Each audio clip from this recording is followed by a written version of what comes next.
नियंत्रक शिधा वाटप तसेच राज्यस्तरीय पथकाचे माननीय सन्माननीय श्री चंद्रकांत डांगे साहेब यांच्या पथकाने आज छत्रपती संभाजीनगरमध्ये मौजे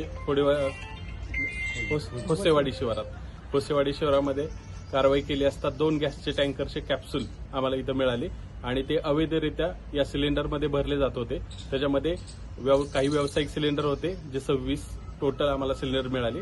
त्यात काही व्यावसायिक, काही घरगुती आणि काही छोटे 5 किलो सिलेंडर होते। तर एकूण मुद्देमालाची टोटल रक्कम जर काढली तर 1,26,00,000च्या अंदाजे जवळपास जाते आणि त्या संदर्भात मध्ये MIDC इथं वाळूज येथे आम्ही गुन्हा दाखल केलेला आहे आणि तसंच पुढील कारवाईसाठी 2 आरोपी पोलिसांच्या ताब्यामध्ये दिलेले आहेत। रात्री साधारणतः 10च्या सुमारास ही कारवाई सुरू झालेली आहे। कारवाईला आमचे टोटल 15ची टीम होती।